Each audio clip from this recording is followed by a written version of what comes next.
economic transformation of a colony Chak and a proprietary village in Shahpur district 1890 to 1925.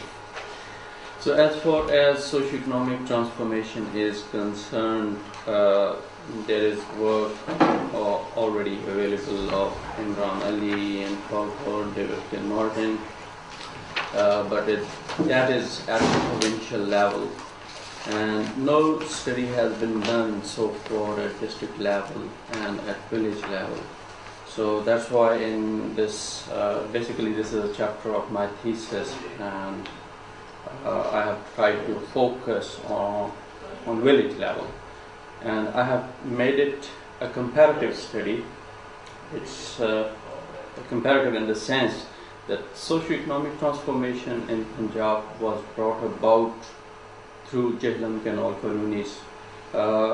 In 1880s and onward, during the colonial rule, a system of canal network was established, and 9 canal colonies were established, and Jhelum Canal colony was one of those colonies, and since it was in district Shahpur, so the socio-economic transformation in the district Shahpur was brought about mainly through this colony, and the villages that were established in that colony, they were called Chak.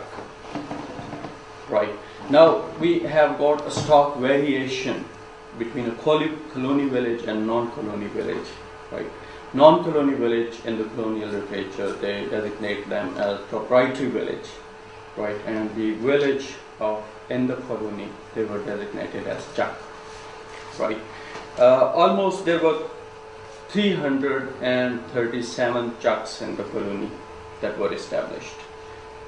And on the other hand, there were proprietary villages. They were very old, and there were major towns. Most of them, they were on the banks of the rivers. There were 2 main rivers, Jhelum and Chenab.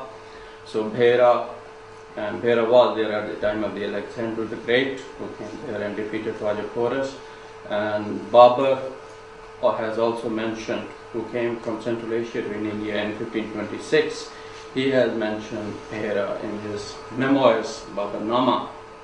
So these old towns were there, and we can assume these villages that lie in between these towns, on the one hand Bhera and on the other hand Shahpur and Kushab, they might be as old as the towns.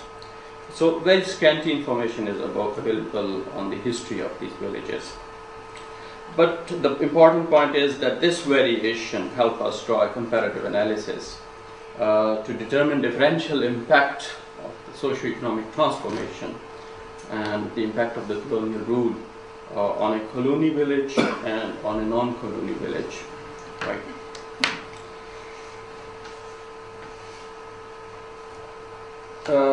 So for this case study, I have focused on village record. Right.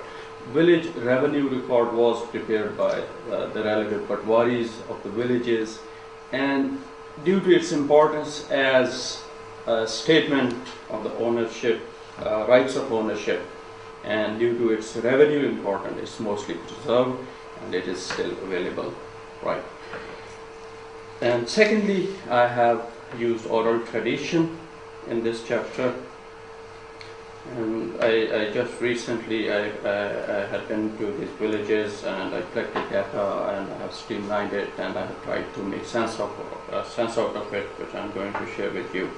So as far as the village records were concerned, mainly there are 3 sources. Number 1, Jamabandi, village Jamabandi. Right, it contains information about the proprietary body. It contains information about tenants, mode of irrigation, nature of land, proportion of cultivated and uncultivated land, and more of information about mortgage land. And we can also have an idea about redemption of the mortgages by comparing different Jamabandis. Right. Secondly, there Shajara Nasab is available there.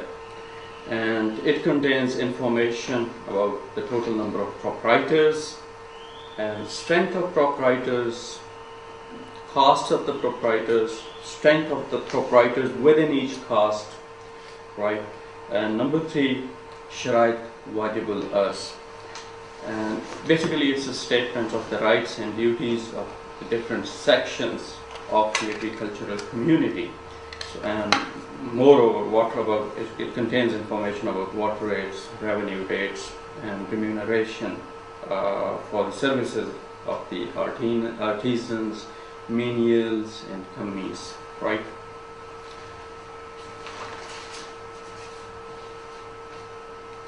So I'm trying to be very brief. Now let's come to irrigation and agriculture. In the village Birbal Sharif, land was minutely divided and it was almost scattered into 2,500 pieces. The total agricultural land was 1,449 acres, out of which 888 acres were cultivated and 568 acres were uncultivated, right? And it was mainly irrigated by wells, and it was 71% of the whole cultivated area was irrigated by wells. There were 14 wells. So well irrigation was the mainstay of agriculture there, right? And during the British rule, we also know that many inundation canals were dug out, and although there was head of one canal, that was Sahiwal Canal, but it irrigated just a meager portion of the agricultural land because its flow was away from the village. And secondly, there was a proposition for the construction of a branch, of Shahpur branch, right, from the lower Jhelum Canal colony. This was the lower Jhelum Canal that was supplying water to the Jhelum colony, right. But the collaborators there, right, Umar Hayat, Dewana family, that was the main collaborating family, it opposed the construction of the branch of the lower Jhelum Canal colony. Why? Because they were running the inundation canals, and that's why they had leverage over the population of the people, over the people whom they were supplying with water. So this would have reduced their political influence, dominance, and it could have caused serious dent into their economy. So that's why village remained devoid of perennial irrigation. And then this canal was in fact later on built in 1952, right? And then wells fell into disuse, and the whole area was irrigated with the perennial canal water. So with the construction of this canal, the area might have been transformed economically and socially, but it was mainly because of the opposition of these collaborators that the project could not materialize.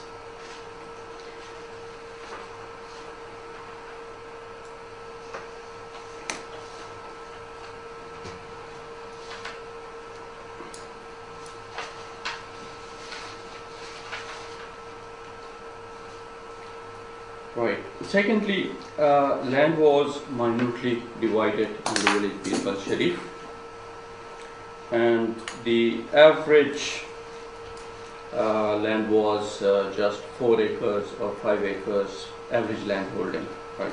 And moreover, it was scattered into 2,500 pieces, and the average size of each piece was 0.58 acre. That would mean even less than the average land holding. But whereas if we compare the size of the land holdings with the colony Chak, 1 square was allotted. But first I should tell you that it was mainly a colony of horse breeders, right? Whereas the rest of the colonies, the motives of the state were agricultural excellence and population pressure. Central districts were more congested, and the idea was to move people from central district to these colonies, and for the selection of the grantees, they should select the people who were designated as agricultural castes, right? But when Jhelum Canal Colony was established in 1902, the government of India appointed horse and mule breeding commission, and by that time the government of India that was importing horses from Australia, the findings of the commission were that they should generate their own supply of the horses and to reduce dependence on Australia. So the findings of this commission coincided with the establishment of the Jhelum Canal Colony, and so it was decided that these grants should be service grants, and the grant should be tied with the horse breeding. And so the basis of the allotment that was changed when this canal colony was established. So in this Chuck 75 NB, all the grantees, they were horse breeding grantees, and they were all selected from the central district, that was Sialkot district. And mainly there were three castes: Bajwa, Gumman and Chima. These were and that's why the Chuck was called Sialkotian, the Chuck of Sialkotis, right? And the average holding. But these were not historic horse breeding people. The Gumman, and these were not horse breeding. Of course, they were just agricultural. They were just agriculturists. They were just agriculturists. And in fact, when they established this Jhelum Canal Colony, they changed the basis, the basic principles of allotment, right? Just to cater the needs of the army, right? And now, before the principles were agricultural excellence and the reduction of pressure in the central districts. Now the basis was to breed horses and mules for the army. So now the bases were changed, and before that, the district officers used to select grantees from the designated districts, central districts. Of course, there was proportion for the native district, Shahpur district.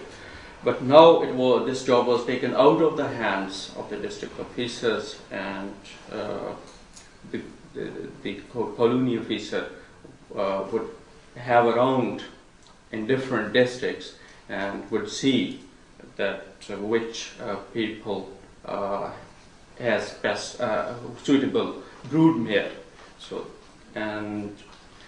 when actual allotment was made, strangely enough, people from Sialkot and Gujarat, they got major portion of the allotments, right?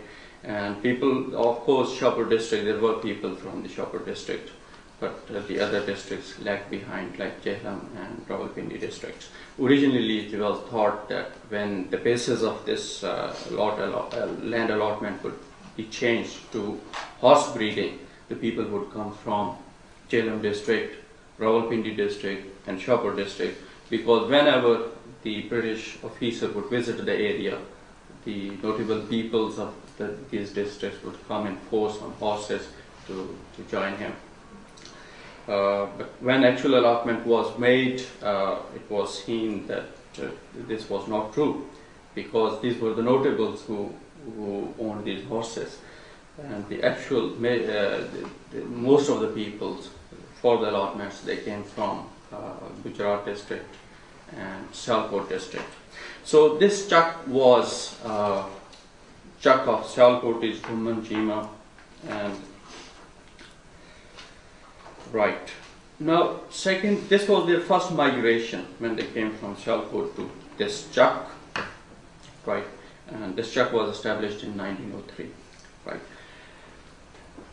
And there was a tendency among the colonists to move to the Chucks that were close to their ancestral villages within the colony. But most of the Sialkotis, they had Chucks in the south of the colony. Sargodha city was the headquarter of the colony, and the Chucks in the south, they were mostly allotted to Sialkotis. So, but this Chuck, this was an abnormality. It was an aberration in the norm. It was situated in the north, right? And the local people, the natives of the districts, they also had allotments, some allotments in the south of the colony. They wanted to move to this Chuck, and the Sialkotis from this Chuck, they moved to, they wanted to move to south, where there were brethren allotted agricultural lands. So by 1925, almost all the colonists, they had moved to south. This was their second migration, and the people from the native district, Shapur district, they all moved into this Chuck 75. So the Chuck of Sialkotis was no more the Chuck of Sialkotis. This was their second migration, right?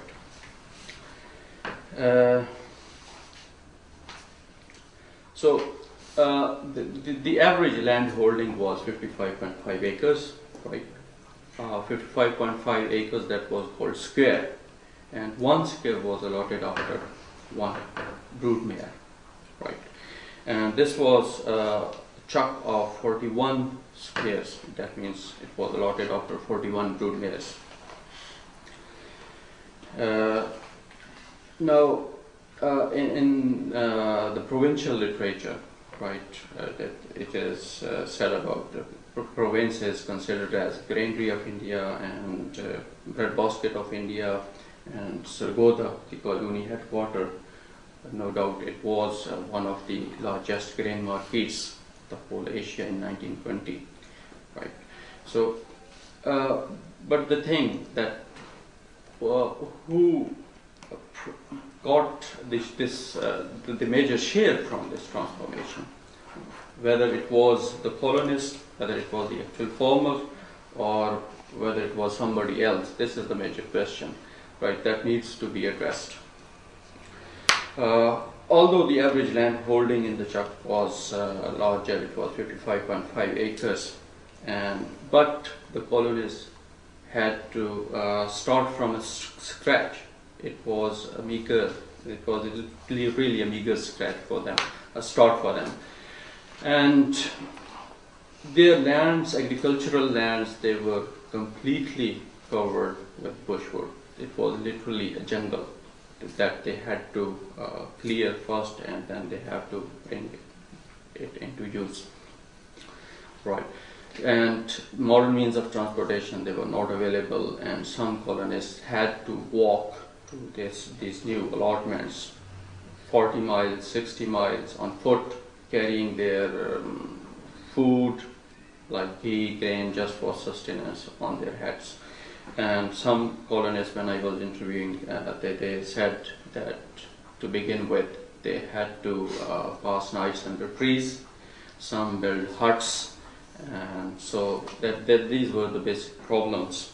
And when their ration would end, they would need another trip to their ancestral village to bring food and the other items with them.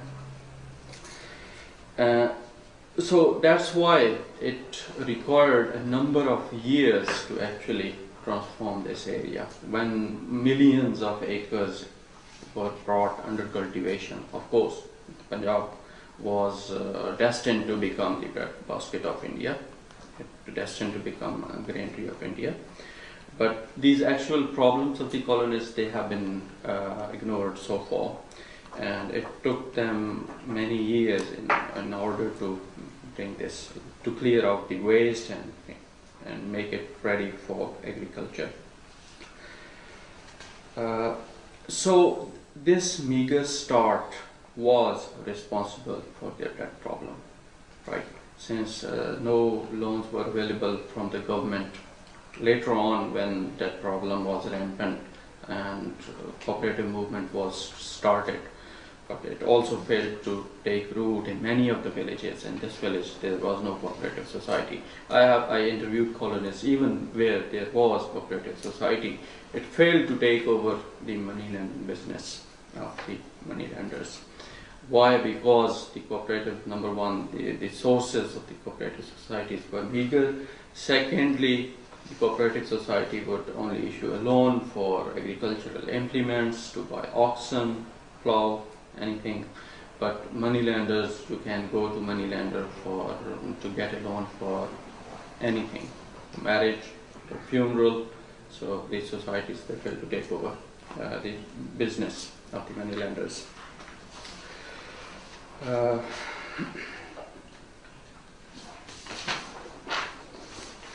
Right.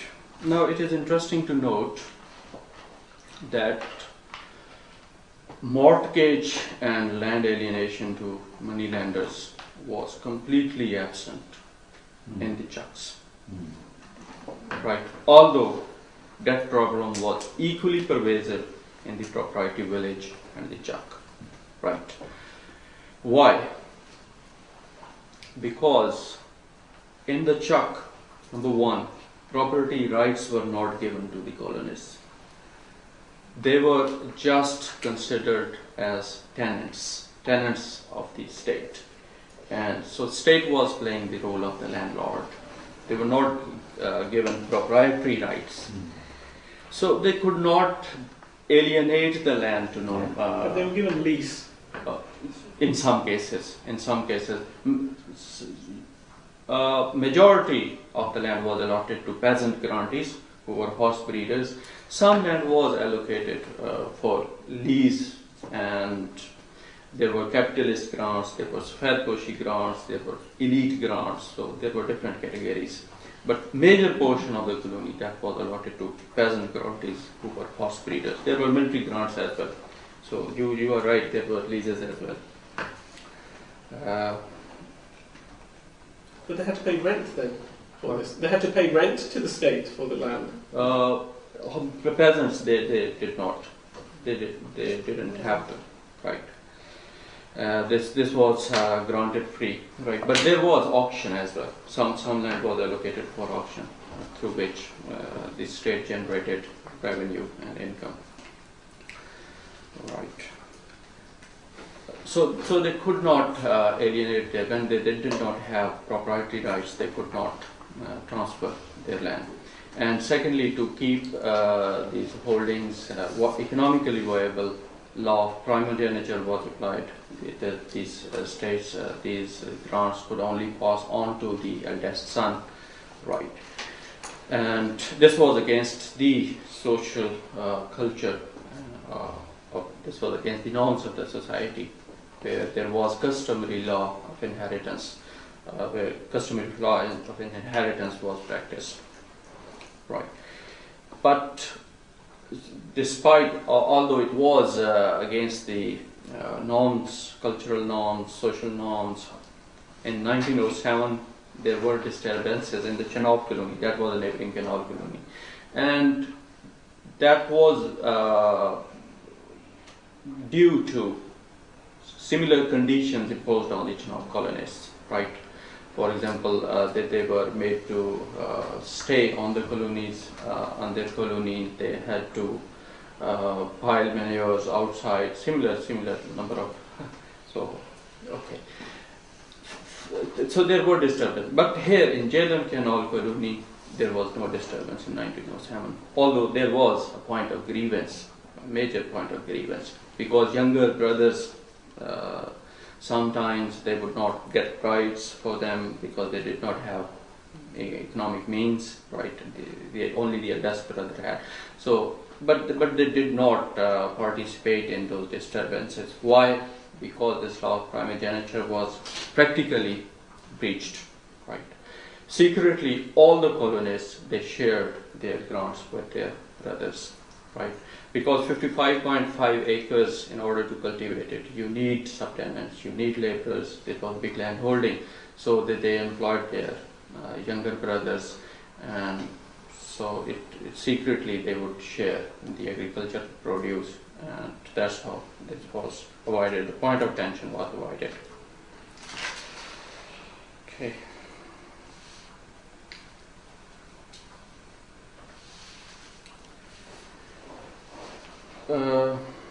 Then Okay, I'm going to conclude. Right. Then civil immunities in the Chucks, they were completely ignored. Right. Although it is said in the overall provincial literature that particularly David Kilmartin has pointed out this thing, that by having organized and rational space, the objective of the colonial state was to create a more modern type of a colonist, more modern type of a man. Right. But certainly it had an impact on the way of the life of the colonists. If we will shortly see the map of the Chuck. No, we won't. I have an alternative arrangement. Okay. I have all these. I can't get them to talk to each other. And that I could have showed it on the laptop, but that's gone as well now. I did have it going on the laptop. I know I'm not having fun with this laptop. Right, no problem. Right. This is a map of a colony. Right. You can see it's all geometrically designed. Right. There is one main central street. Then there is a vertical street. It was 44 feet wide. 44 feet, and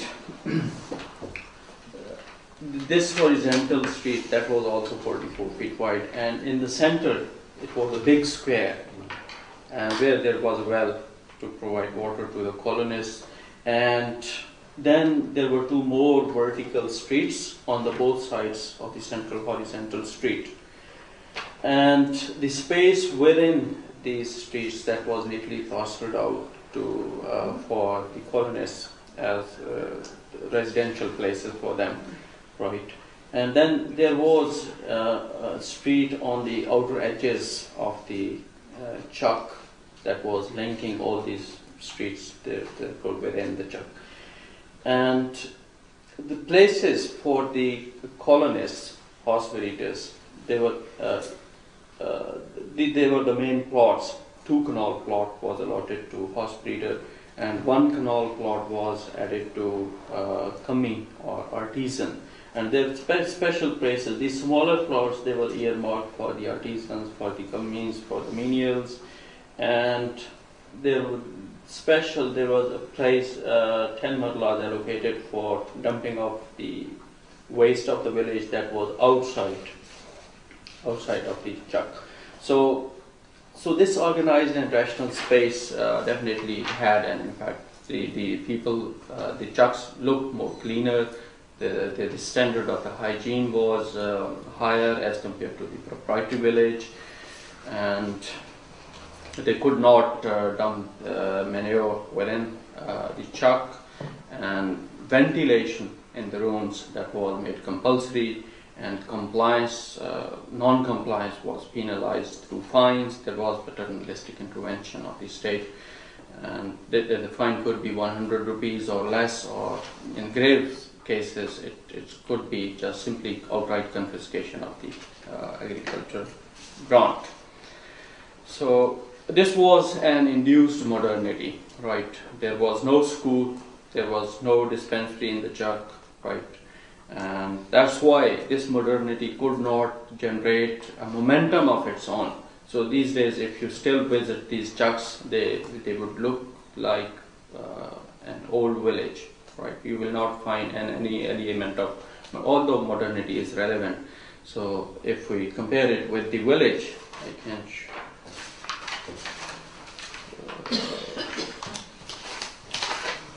Yes, sir. oh. Yes. Right. This is the map of the village, proprietary village, Birbal Sharif. It's taken, although it's very old, it's taken from Jamabandi of 1856. But the basic map is still same. This is the only map available even in the later Jamabandis of the village. And you can see that the village streets, they are curvy, haphazard, that they also give look of the compound walls that is not straight. So, and then there were no places earmarked for dumping of the waste, and collection of the wastewater that was just on the Sham lot. Sham lot is just common land of the village, right?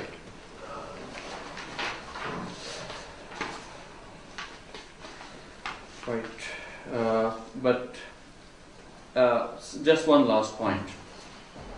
We haven't dealt with land alienation and the debt problem in the village. We have done it in the Just Chuck. It is an interesting point to note that in 1891 or 92, not a single moneylender had agricultural property in the village.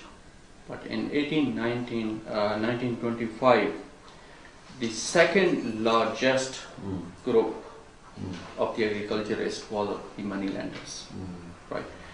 So Macons had the highest number of agricultural property there. They had 76 pieces of land.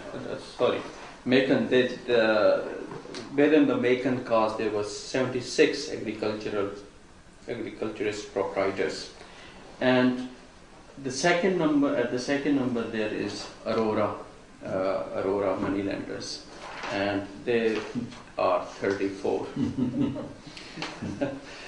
And so it means even before the passage of Land Alienation Act of 1901, a major shift had taken place, a major change had taken place in the village, and it means the Land Alienation Act came very late in 1901. In 34 cases, the moneylenders, they have become agriculturists. It means in these 30 there were 34 cases of mortgages, and the agriculturists, they were expropriated, but interestingly they were taken as tenants. In the Sialkot district, they were generally evicted because there was population pressure, labor and tenants, they were easily available. But here in the Shopper district, there was shortage of tenants and labor, so that's why they were taken. Good. Yeah. Very fascinating paper. Can I just use my privilege to again start the... Other people have got their hands up. He looks over and he's like, no, you would come second. You mentioned, that was very interesting, Imran Ali and David Martin's work. And my first question, very brief, is on that, and second is slightly more specific. What is it new you're offering in terms of either criticism or confirmation of Imran Ali's work in terms of sort of penal colony as a project of colonialism, both for maximization revenue and army recruitment and political entrenchment of these classes? That's just trying to find out whether it's a kind of micro level studies to just confirm his argument or actually question that. The second is you mentioned about horse breeding, and I mean Imran Ali also mentioned about that, but he lays a lot of emphasis on replacement of camel breeding by horse breeding, and that's because the nature of farming sort of had changed. Horse had become a more important animal in army practices. And in the villages which you study, what was it also a kind of an example of camel breeding village being replaced by horse breeding, or some other animal was being replaced by horse? Right. Basically, it's neither an effort to confirm the argument of Imran Ali nor to take out something new, but it is just to observe the history at micro level at village.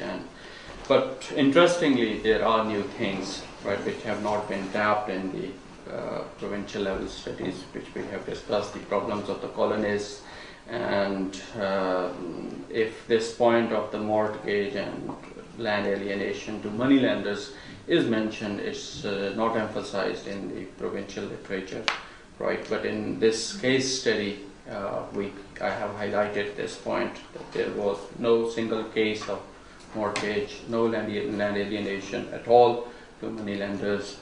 And secondly, there is no emphasis at the provincial level regarding the problems like debt problem that was being faced by the colonists, and what were the real causes behind it. Obviously, the colonial literature is full of references. There are many references about the debt issue and debt problem, right?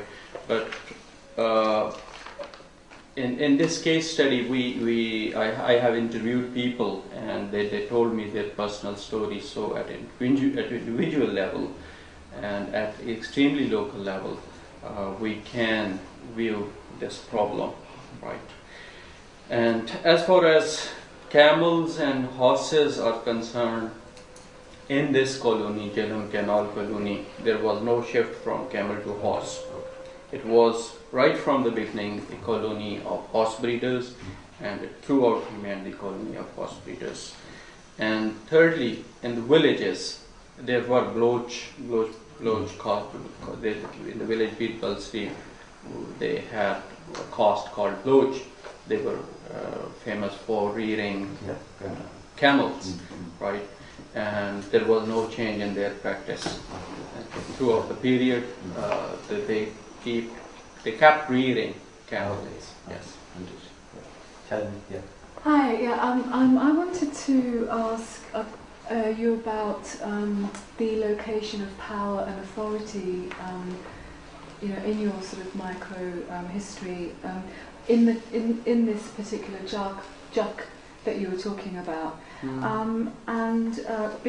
because you talked about the sort of paternal intervention of the state, but what I was interested in was, because I know that in some of my work, the state was actually recreating panchayats. So did you sort of notice anything like that in the jugs? I mean, even your sort of diagram shows how sort of how it was such an effective way of social engineering, just planning the village. And also, I just wondered, and this is sort of information for me, you might not have looked at it, but whether you know who people were voting for in local district board elections, whether anyone had a vote under the 1919 Act. So who was powerful within this? Was it just the people who were allocated the role of horse breeder? Are there any changes, that sort of thing? Because you said that they weren't active politically in 1907, but were they subsequently? Right. In fact, the full title of my chapter is Socioeconomic Transformation and Political Control, was due to the shortage of time. And firstly, more importantly, because I could not finish writing the second portion of it. but I can answer your question. I would like to answer your question. That mainly it was the collaborator in that society who wielded authority, right? And his authority was boosted, or it was given impetus by the colonial state, but through number of means. For example, they were given elite grants. For example, I have talked about the Tiwana family. Umar Hayat Tiwana, his son Khidr Hayat Tiwana was the last premier of Punjab province, and this was the most important family of the collaborators in the district, and they were given huge estates. They were also given stud farms, and that's how their economic power was built up by the state deliberately.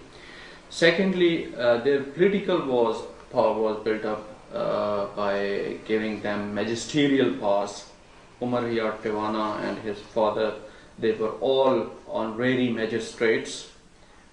Thirdly, they were encouraged to dig out inundation canals, private inundation canals, and they would sell water from those inundation canals to other agriculturists, lesser landowners. And that's how their power was entrenched in that society, and that's how they would politically control the people there. They would wield influence in that society.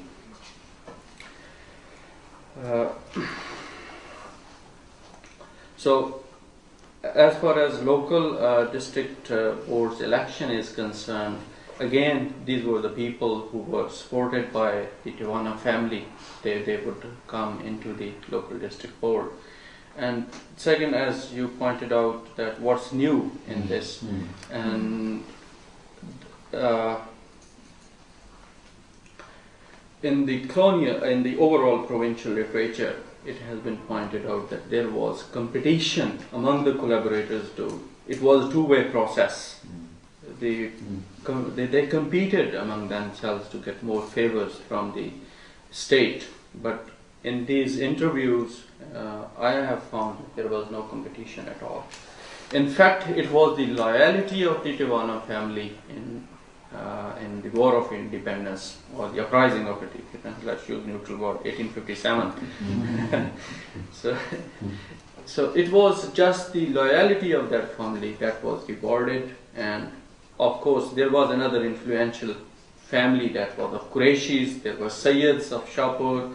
They were very important. They were given some elite grants like Sufad Poshi grants, but there was no competition between Sayyids, between Qurayshis, between Tiwanas. Tiwanas, they just showed their loyalty and they were rewarded more than any other caste there.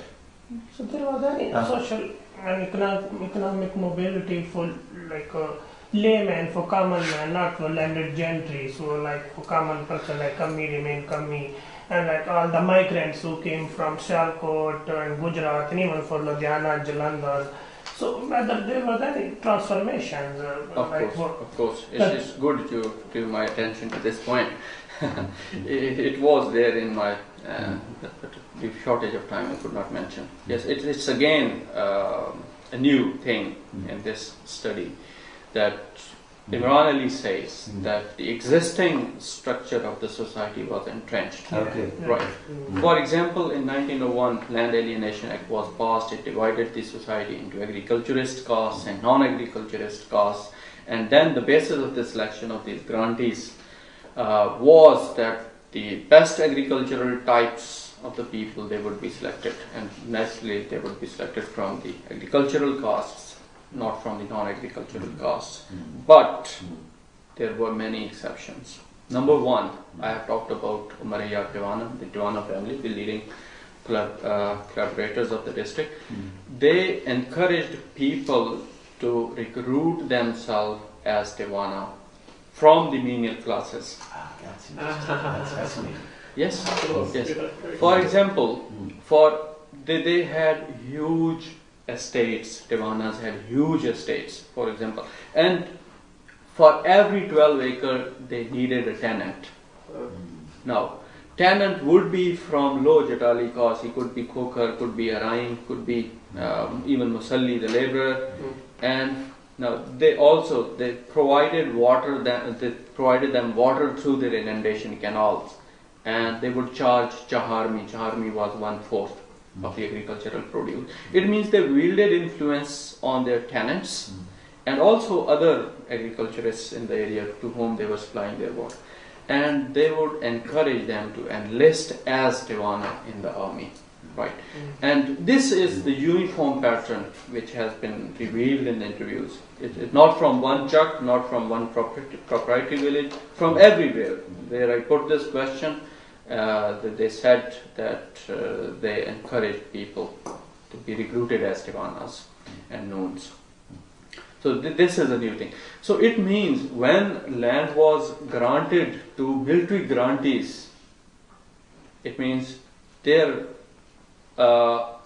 assumed title would stuck with them. Yeah. Right? Yeah. So It means in these interviews, in number of cases, for example, check number 1, check number 2, check number 3, these were allotted to military grantees.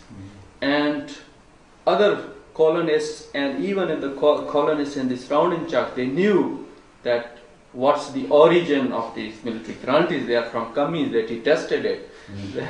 And they criticized it, they abhorred it. But those colonists, they could not get rid of that titles. And what names did they take? They took Divana as their names? They took Tivanas, and there were some other cases. For example, when during the First World War, the recruitment policy was a little liberalized, and people were taken from non-military castes as well. And so some agricultural castes also joined, but these agricultural castes also changed their nomenclature. Right? I have very interesting examples here. Just a few.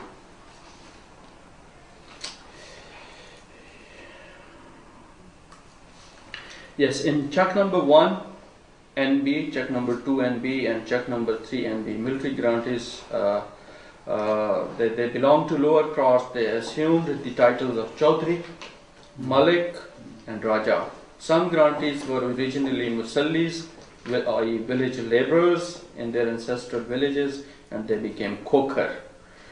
And those who were Arai, they became Mahar. In check number 3, I just have one particular name, Muhammad Hanif. He assumed the title of Mahar, whereas he was Mochi in his ancestral village, Kobler. Yes. We move to Shindar's question, but I think on this, yes, it's not a total repudiation of Imran Ali. Of course. It's a partial repudiation. That's true. Because what Imran Ali's point is, entrenchment of the old land caste. Now, what your example is showing is actually more complex and a kind of more nuanced argument. But it does show that even the lower caste, when they have to get these grants, they have to assume Tawana caste or Maliks and so on and so forth. So the hegemonic structure is reinforced because you have to still assume the names of the caste which are hegemony. That's true. It's a disguised mobility, it's not a real mobility. That's right. right. So one could say it's a mixture between the disguised mobility and real mobility. So it's not a complete repudiation, it's a partial repudiation, and it's actually in a way partial confirmation of what he's saying, that you have to actually propose yourself as a Tawana and a Malik in order to get this rank. So just to sort of put the same kind of argument in a slightly different way. But then I wonder whether the power structure doesn't really change, does it? Because well, if they are coming, then they become land grantees, the power structure does change. It does become owners. But they're benefiting also. Yeah, they're benefiting, yes. They're benefiting, more, but more in terms networks of collaboration. Yeah. But they're still indebted, I would have thought, to the Tawanas, because to some extent, they're getting patronage from them, aren't they? Or morally. Well, the state, they're getting land allocation from the state, so they don't only morally. Like this Hanif guy you're talking, he's Tawana at the moment, his family, or is still called Masalli, another, or like all the people around area know him? Yes, of course they know, and he did not himself told me this. When it goes to a city, when it goes to go to the city, no one knows. And so then, of course, then when you move to the urban, the local they know. But once you move, when their children go to the urban, they're coming as Tivana, and then they have a name, and Tivana, and it becomes. That's true.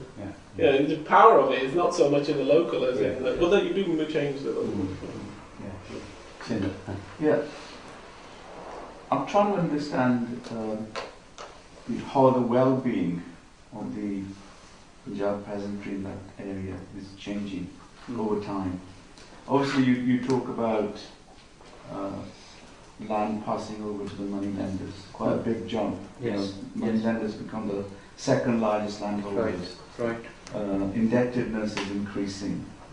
I mean, can we expand on that a little bit? I mean, what's happening? Why is it increasing?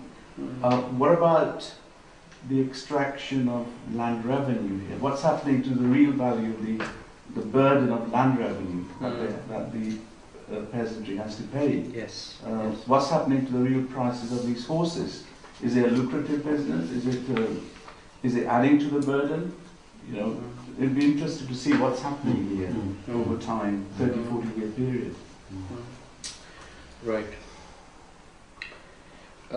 Yes, the village economies, they were barter economies, number one, in the chuck or in the proprietary village, right? The villagers, they would take their grain to the shopkeeper, who also used to be a mini bank. The shop also functioned as a mini bank. And so they would take their grain in order to get their daily commodities, right? But the British, when they introduced the revenue, they demanded revenue in cash, right? So in that barter economy, when they introduced this cash payment of revenue, that was one of the reasons, right? That these people who would not have money with them, they would resort to the moneylenders who happened to be shopkeeper there as well, and credit was readily available for them. So this was one of the reasons. So secondly, when the villages did not have money at all, and they would pay revenue in cash, it means they would incur some burden on them, right? And then for another needs, again, they would get their daily commodities again on credit. This would add to their credit, and so the burden would grow, right? And the stage would come where they would be unable to repay their debt, right? And these moneylenders, they deliberately let it happen, right? And when the debt would become enormous, they would force them to mortgage their land, and eventually, when we know that laissez-faire British, the British masters, they followed the policy of laissez-faire. So it was the British legal system that gave sanctity to that deed of mortgage, right? So now the village moneylender, who happened to be a humble servant in the village, now using the British legal system, could expropriate the agriculturists. Now, as in this case, second largest agriculturist proprietors, they were from the money lending class.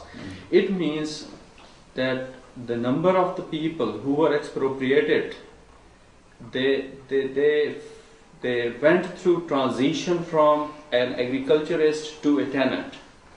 Formerly they were owners, now they had become tenants, right?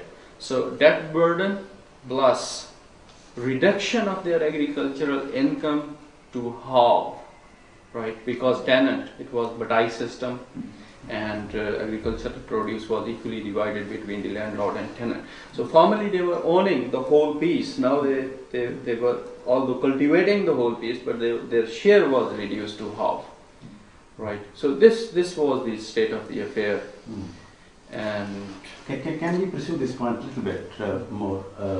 That in the literature on development of capitalism in agriculture, there is an argument that when land alienation leads to land being accumulated in the hand of landowners, it generally hinders the process for capital accumulation, because landowners don't reinvest in land improvement and technology, and so on and so forth. yes. But when it's non-landowning caste who actually appropriate this land, they are more sort of, I don't know whether you're familiar with this literature, but I'm just giving you the, kind of the crux of the argument.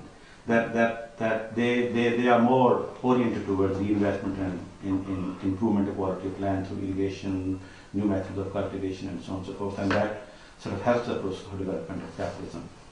Now, obviously, Imran Ali's argument is that considerable part of this land alienation took place through landowners actually, acquiring land. Your example seems to be suggesting that moneylenders, primarily who were becoming landowners, is there any evidence, or you come across any evidence, that these moneylenders then reinvested this wealth or accumulated capital into land improvement, and facilitate the process of development of capitalism, because from a longer term point of view, that's very important to understand sort of, Yes. Development of capitalism in Punjabi culture. Yes. Yes. In the village Birbal Sharif, they did not reinvest it, right? As we have seen in all the cases, the erstwhile agriculturists who were expropriated, they were taken as tenants. So they did not cultivate these pieces themselves, rather they hired tenants, right? And primarily they were running shops, primarily they were involved in trade business, and they would themselves go to agricultural fields, lift the agricultural produce from there, of their debtors, right? And then transport it to the market towns. So they were mainly involved in this. Then this was more lucrative for them. Rather wait for 6 months to wait for the harvest for 6 months. So this was more lucrative, but they did not reinvest. I think we should conclude, and we're sort of almost right, isn't it? We started 5 minutes late. We should try and be back by 2:15. Yeah. And we're all going together, so Yeah. we're going this way. We're going to a place called the Crowbar, which is on Oxford Road. We'll all walk as an entourage. Yeah. As you walk in, there's a bar on the right, and whatever you've ordered